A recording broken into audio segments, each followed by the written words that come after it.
कहा जाता है कि बूंद बूंद से घड़ा बढ़ता है। उसी प्रकार जीवन में छोटी छोटी आदतों से जीवन उत्कृष्ट होता है। स्वागत है आपका डीडी राजस्थान के इस विशेष कार्यक्रम बीच बहस में, जिसमें आज हम बात करेंगे जीवन और आध्यात्म की। हमारे साथ में हमारे विशेष मेहमान अमिता दास जी हैं, जो प्रेसिडेंट हैं हरे कृष्ण मूवमेंट के। आज बात करेंगे जीवन और आध्यात्म को लेकर। सर, जिस प्रकार आज की भागती दौड़ती जीवन में आध्यात्म दूर जाता नजर आ रहा है, क्या भूमिका निभा सकता है आध्यात्म आज के जीवन में? इस प्रश्न का उत्तर मैं एक छोटी सी एक कहानी से बताना चाहूँगा। एक बार एक व्यापारी था जिसके 4 बीवियां थी। जो चौथी बीवी थी उससे उसको बहुत लगाव था, उसके साथ वो बहुत ही ज़्यादा समय बिताता था और जो भी उसकी ख्वाहिशें थी, जो भी उसकी ज़रूरतें थी, मांगें थी, वो पूरा करता था। तीसरी बीवी देखने में सबसे ज़्यादा सुंदर, और जब भी वो व्यापारी किसी पार्टी में जाता या कोई फंक्शन में जाता तो ज़रूर अपनी तीसरी बीवी को साथ लेके जाता और बहुत गर्व के साथ इंट्रोड्यूस करता, ये मेरी बीवी है, क्योंकि देखने में बहुत सुंदर थी। लेकिन मन ही मन कुछ ऐसा भी डर था कि कहीं किसी के साथ कुछ भाग ना जाए। जो दूसरी बीवी थी वो सबसे ज़्यादा, जब भी उसको कोई गम होता, कोई लाइफ में ऊपर नीचे होता तो उसके साथ बैठती, उसको सपोर्ट देती। और जो पहली बीवी थी उसके साथ कभी भी उसने समय नहीं बिताया, जो भी उसकी बेसिक नीड्स थी उसको भी नहीं देखा। तो समय गुजरता गया। एक ऐसा समय आया जब वो काफ़ी बूढ़ा हो गया और उसको एहसास होने लगा कि अब कभी भी वो मौत का शिकार हो सकता है। अब उसको ऐसे भी लगने लगा कि मैं जब मरूंगा तो उसके बाद मैं अकेला पड़ जाऊंगा। अभी तो मेरे साथ बीवियां थी जी। तो उसने चौथी बीवी को बोला कि मुझे आपसे बहुत प्यार है, हमने बहुत समय साथ बिताया है, आप मेरे साथ ज़रूर आओ, मैं चाहता हूं कि आप मेरे साथ आओ। तो बीवी ने तुरंत उसके मुंह पर ब्लंटली, ये तो हो ही नहीं सकता, और मुड़ के चली गई।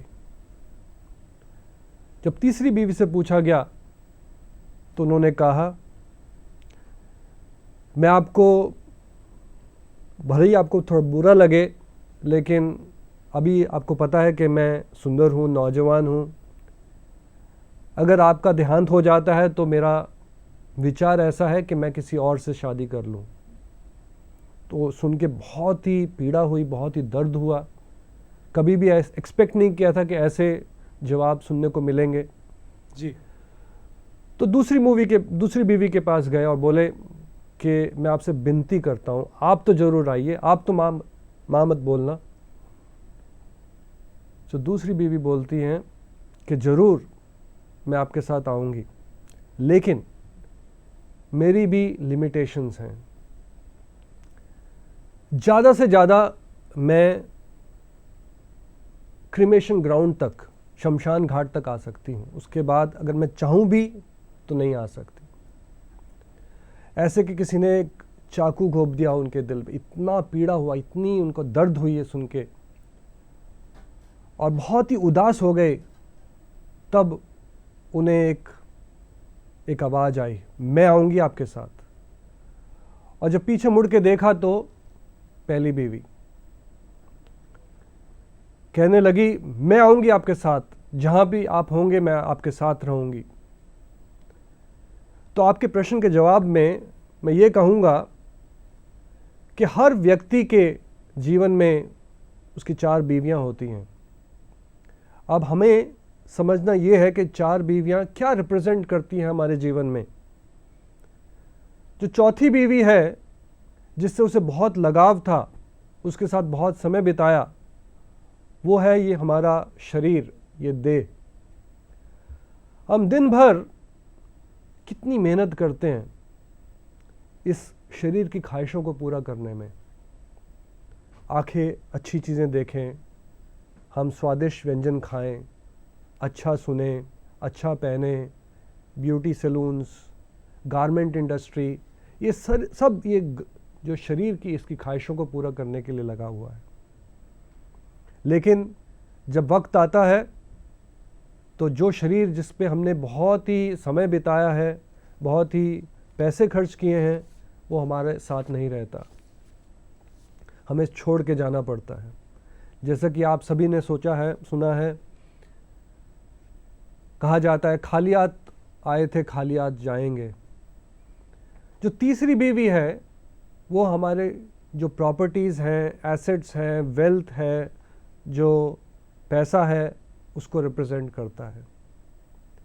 जब हम जाते हैं तो उसकी किसी और से शादी हो जाती है, कोई इनहेरिट करता है उसको, हम कुछ भी साथ नहीं लेके जाते। जो दूसरी बीवी है वो रिप्रेजेंट करती है हमारे नियर एंड डियर वंस, हमारे फैमिली मेंबर्स, हमारे रिलेटिव्स, हमारे फ्रेंड्स। कितने भी क्लोज हों उनकी भी लिमिटेशन है, ज़्यादा से ज़्यादा वो शमशान घाट तक आ सकते हैं, अफसोस कर सकते हैं। और जो पहली बीवी है वो रिप्रेजेंट करता है भगवान, परमात्मा, जो कि हमारे हृदय में विराजमान है। जी। भगवद गीता में भगवान कृष्ण स्वयं बोलते हैं, सर्वस्य चाहम हृदय सन्निविष्टो, वो हमारे हृदय में विराजमान है। जी। लेकिन आज के जीवन में अगर आप देखें, हमें भगवान के लिए, उस व्यक्ति के लिए जिसने पूरी सृष्टि की रचना की है, वो व्यक्ति जो हमारे साथ हमेशा विराजमान है परमात्मा के रूप में, उसके लिए हमें कोई टाइम नहीं है। अगर हम लोग 24 घंटे अपना देखें, हम कैसे 24 घंटे बिताते हैं, तो हम शरीर की ज़रूरतों पे, अपने नियर एंड डियर वंस के, प्रॉपर्टीज़ के की तरफ, पैसा कमाने की तरफ पूरा समय लगा देते हैं। अगर कोई व्यक्ति बहुत ही भगवान में विश्वास करता भी हो तो 2 मिनट 3 मिनट कुछ थोड़ा बहुत पूजा पाठ, वो भी इसलिए ताकि जो मेरी प्रॉपर्टी है वो बची रहे, ताकि जो भी मेरे मटेरियल डिज़ायर्स हैं वो अच्छे से पूरे हो जाए।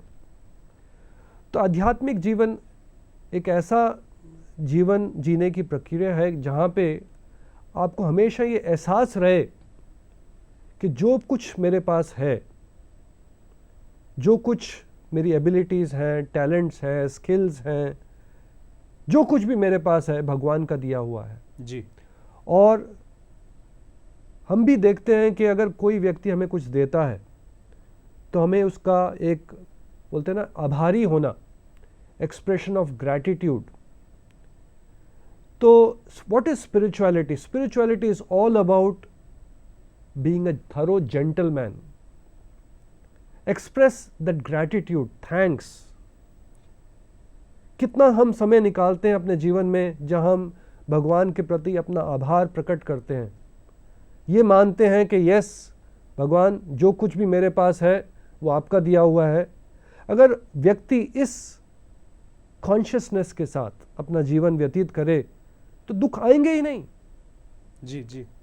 अगर कुछ उसके, अभी क्या होता है कि अगर किसी के घर में कोई मौत हो जाती है या उसका कुछ लॉस हो जाता है बिजनेस में, वो पूरा टूट जाता है, क्योंकि वो इस कॉन्शियसनेस से जी रहा है कि सब कुछ मेरा है, मेरा बनाया हुआ है, मेरी कमाई है, मेरी जायदाद है, मेरी प्रॉपर्टीज़ हैं, मेरे नियर एंड डियर वंस हैं। लेकिन जैसे हमें सभी पता है कि जो मटेरियल वर्ल्ड में जो कुछ भी हमारे पास है ये टेम्पररी है। जी। इसका अगर व्यक्ति को एहसास हो जाए तो उसका जीवन का जीने का ढंग कंप्लीटली डिफरेंट हो जाएगा और उसे कभी भी दुख का एहसास नहीं होगा, वो हमेशा खुशी रह सकेगा। तो हम यही चाहते हैं कि व्यक्ति लोग इसको जाने और इस प्रकार अपना जीवन व्यतीत करें। जी, जिस प्रकार आप बात कर रहे हैं एक संतुलन बनाने की, अगर मैं बात करूं जीवन की, जीवन भौतिकतावादी से जुड़ा हुआ है। वहीं अगर हम बात करें आध्यात्म की, तो आध्यात्म को लोग त्याग से जोड़ के देखते हैं। तो एक भौतिकतावादी जीवन और अध्यात्म जिसको त्याग के रूप में देखा जाता है, इसका विरोधाभास मुझे नजर आता है, उस पर क्या कहना चाहेंगे? एक्चुअली ये मानना कि आध्यात्मिक जीवन मतलब पूरा वैराग्य, सब कुछ छोड़ देना, रिस्पॉन्सिबिलिटीज छोड़ देना, अपनी जॉब छोड़ देना, ये बात सही नहीं है। अगर आप देखेंगे बहुत सारे ऐसे राज ऋषिज हुए हैं जो कि महलों में रहते थे लेकिन वो ऋषि थे जी। जैसे पांडवों को ले लो या परीक्षित महाराज को ले लो, भरत महाराज के ले लो, बहुत सारे ऐसे राजा हुए हैं जो कि दिल से एक संत के माफिक थे। तो ये मानना बहुत गलत है कि आध्यात्मिक जीवन मतलब कि सब कुछ छोड़ना है, सब कुछ त्यागना है और पूरे जो इसका त्याग करके मतलब वन में चले जाना, ऐसा नहीं है। हम भौतिक जीवन में रहते हुए अपनी रिस्पॉन्सिबिलिटीज निभाते हुए भी आध्यात्मिक जीवन में आगे बढ़ सकते हैं। अगर हम बात करें युवा, गृहस्थ और कर्मचारी, क्योंकि जो 3 लोग हैं, चाहे वह एक गृहस्थ व्यक्ति हो या एक गृहस्थ महिला हो, एक कर्मचारी हो या एक युवा हो, इनके जीवन में जिस प्रकार की जो कार्यशैलियाँ रहती हैं, जीवन रहता है, तीनों का जीवन अलग अलग है। युवाओं का जीवन एक ऊर्जा से ओतप्रोत रहता है, कर्मचारी का जीवन हम बात करें तो वो कार्यशैली में ही व्यस्त रहता है, वही जो गृहस्थ है वो घर के कार्य में व्यस्त रहता है। तो इन तीनों के जीवन में अगर हम बात करें अमितासन जी, तो आध्यात्म क्या प्रयोग कर सकता है? इसका उत्तर बहुत ही सिंपल है। मैं एक उदाहरण दूंगा आपको। मान लीजिए हम लोग 0 शून्य 2 शून्य लेते हैं जी, आमने सामने रखते हैं तो जो वैल्यू रहता है वो शून्य ही रहता है। अगर आप 3 शून्य ले लें 0 0 0, फिर भी उसका जो वैल्यू है वो 0 ही रहता है। भले ही कितने शून्य आप लगा लें जी, जो नेट वैल्यू है वो 0 ही रहेगा। लेकिन अगर उस शून्यों के पहले अगर आप 1 लगा दें तो 1 शून्य हो तो 10 हो जाता है, 2 शून्य हो तो 100 हो जाता है। तो हमारा जो लोगों का कहना है, भले ही आप गृहस्थ हो, भले ही आप एक स्टूडेंट हो, किसी प्रकार हम अपने जो जीवन में भले जो भी कर रहे हो, अगर स्टूडेंट है हम लोग स्टडीज़ कर रहे हो, गृहस्थ में हो उसको पैसे कमाने हैं, फैमिली रिस्पॉन्सिबिलिटीज़ निभानी है, हमें ऐसी चीज़ें करनी है कि कैसे ये शून्यों के आगे जो 1 है वो लगाया जा सके।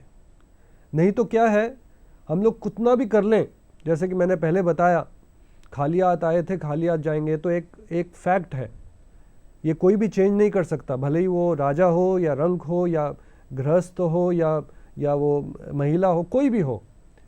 तो हमें ये प्रयास करना है कि किस प्रकार जो कुछ भी हम कर रहे हैं उससे पहले 1 लग सके।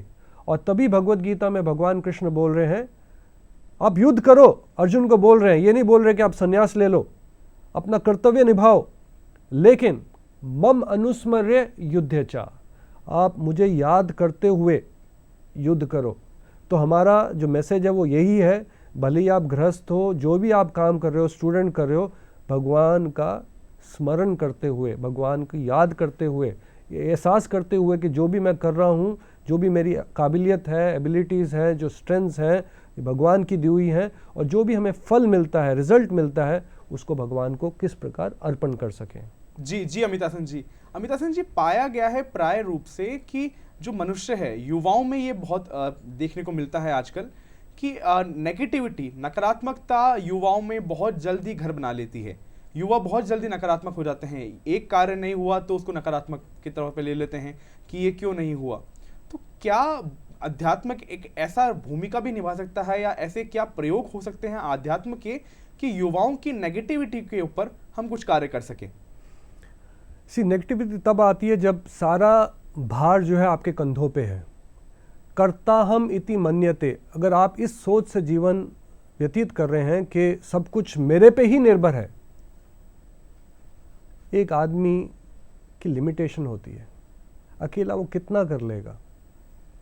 एक थोड़ा सा उदाहरण देता हूँ। एक छोटा सा बालक था, वो उसके जो पिताजी थे वो वेट लिफ्टर थे, तो अपने पिताजी को जब भी देखता वेट लिफ्टिंग करते हुए तो उसको भी थोड़ा सा इच्छा आई कि मैं भी करूँगा, और वो जाके वेट लिफ्ट करने लगा।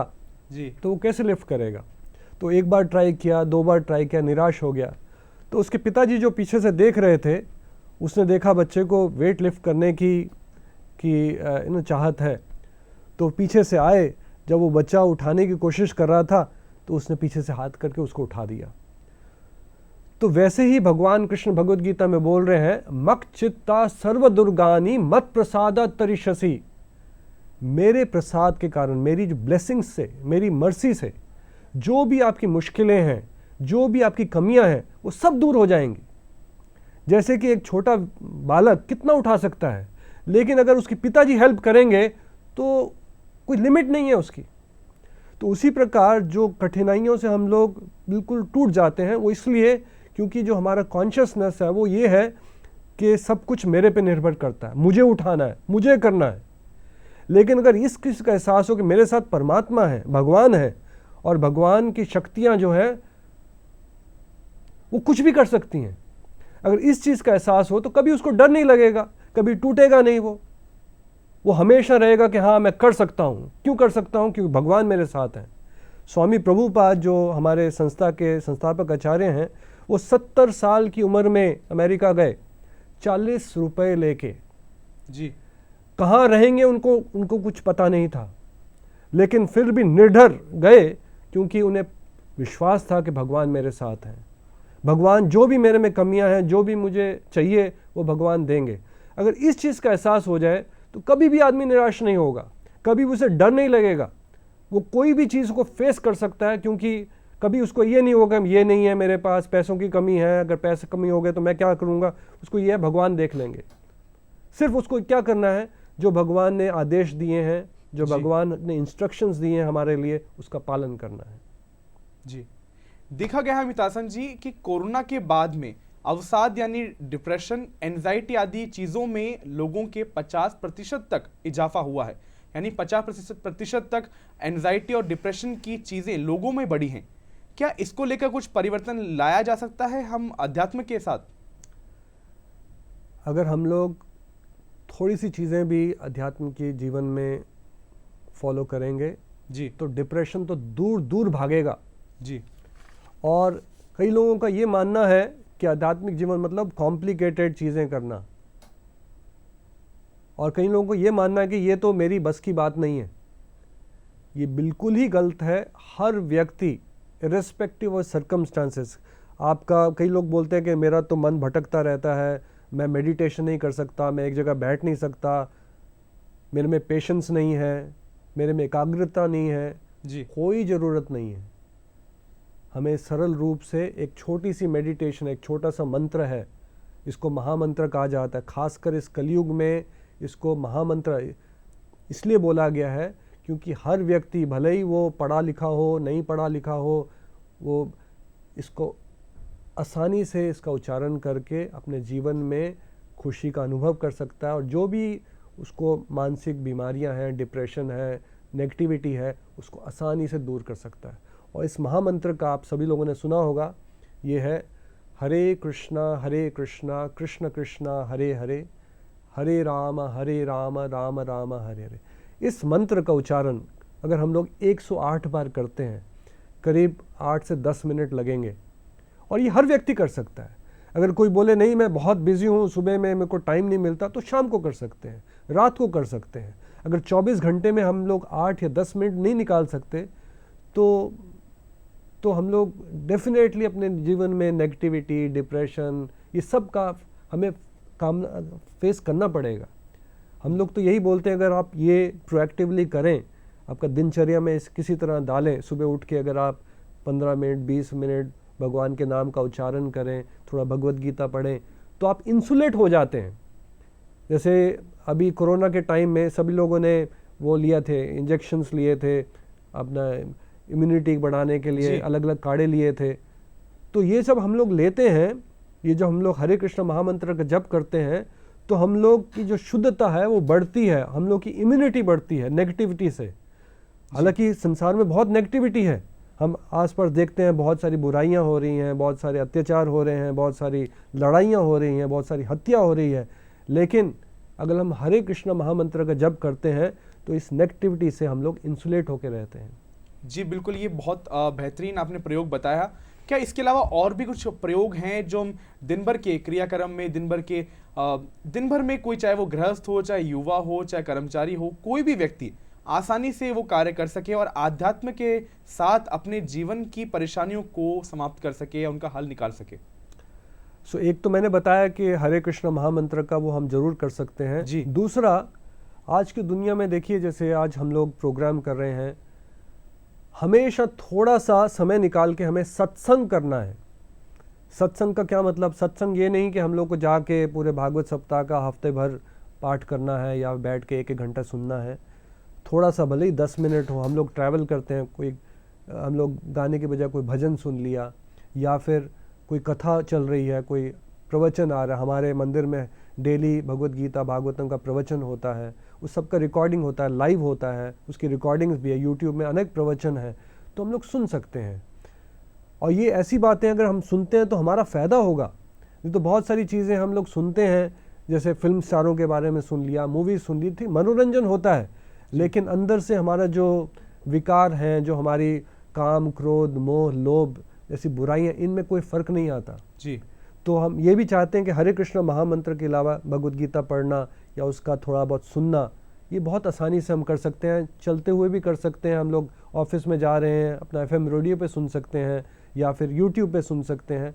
तो अगर ये करेंगे तो धीरे धीरे छोटे छोटे चेंजेस करेंगे तो हमारे जीवन में काफ़ी बदलाव आएगा। अमिताभ जी, बचपन से हम सुनते आ रहे हैं कि जो किताबें हैं वह मनुष्य की सबसे अच्छी दोस्त होती हैं। अगर मनुष्य का कोई सबसे अच्छा दोस्त है तो उसकी किताबें, उसकी पुस्तकें हैं। क्या आध्यात्म में भी ऐसी पुस्तकें हैं? कौन सी पुस्तकें हैं वे जिनसे मनुष्य अपना जीवन परिवर्तित कर सकता है, एक नए मोड़ पे लाके खड़ा कर सकता है? ये बात कहना बहुत इम्पोर्टेंट है कि जो किताबें हैं एक महत्वपूर्ण रोल प्ले कर सकती जी। हैं आदमी के जीवन में, उसकी तरक्की में, उसकी प्रगति में।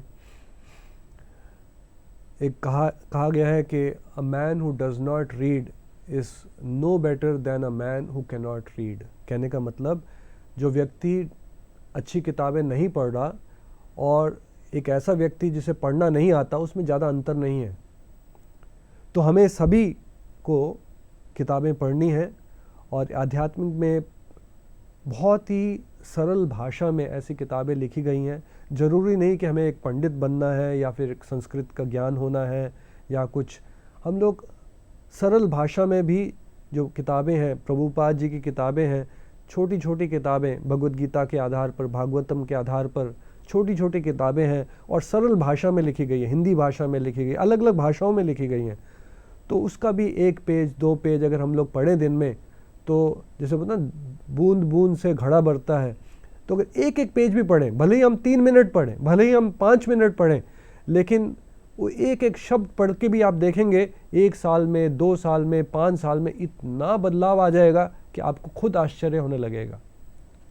जी बिल्कुल। अमिताभ जी, आज हमने बात करी अध्यात्म और जीवन पे, तो आप दर्शकों को क्या संदेश देना चाहेंगे हमारे अध्यात्म और जीवन के रिगार्डिंग? सबसे पहले कहते गए कि आज हम लोगों ने काफ़ी वार्तालाप किया, लेकिन मेन थिंग इज़ क्या हम एक्शन लेंगे। सुनते तो हम बहुत कुछ है, लेकिन बदलाव तो तभी आएगा जब हम लोग उस इन्फॉर्मेशन पे, उस ज्ञान पे एक्ट करेंगे। तो मैं बहुत ही सरल भाषा में आप सभी को ये बताना चाहूँगा कि जैसे मैंने बताया, हरे कृष्णा महामंत्र बहुत ही सरल मंत्र है, बहुत ही शास्त्रों में ये कहा गया है, सर्व वेदेषु दृश्यते। अगर सारी वेदों को आप जाके छांटेंगे और देखेंगे जी। तो इससे सरल मंत्र, इससे सरल उपाय आपको नहीं मिलेगा।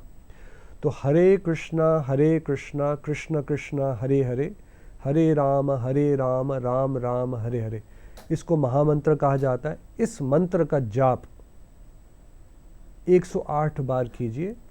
ये करीब 8 से 10 मिनट लगेंगे। आप बगैर माला के भी कर सकते हैं। अगर आप आसपास आपके कोई मंदिर है, वहाँ जाके आप माला भी ले सकते हैं जी। और दूसरा, आप भगवत गीता या भागवतम का दिन में 1 पेज, 1 श्लोक, जितना भी आपके पास समय हो, 5 मिनट, 8 मिनट, 10 मिनट, उसे पढ़ें। और जो अपना टाइम है, ट्रैवल टाइम है, या जो भी, मान लीजिए महिला अपना कुकिंग कर रही हैं तो कुछ भजन सुनें, कुछ प्रवचन चल रहे हैं उसको सुने। ये छोटी छोटी 3 चीज़ें करेंगे जी। तो आपके जीवन में बहुत अच्छा बदलाव जी आएगा। जी। तो ये थे हमारे साथ में अमिता सिंह दास जी, और आज हमने बात की जीवन और आध्यात्म के ऊपर। फिर लौटेंगे एक नए विषय के साथ में, नए मेहमान के साथ में। तब तक के लिए दी दीजिए हमको इजाजत। डीडी राजस्थान के साथ में नमस्कार।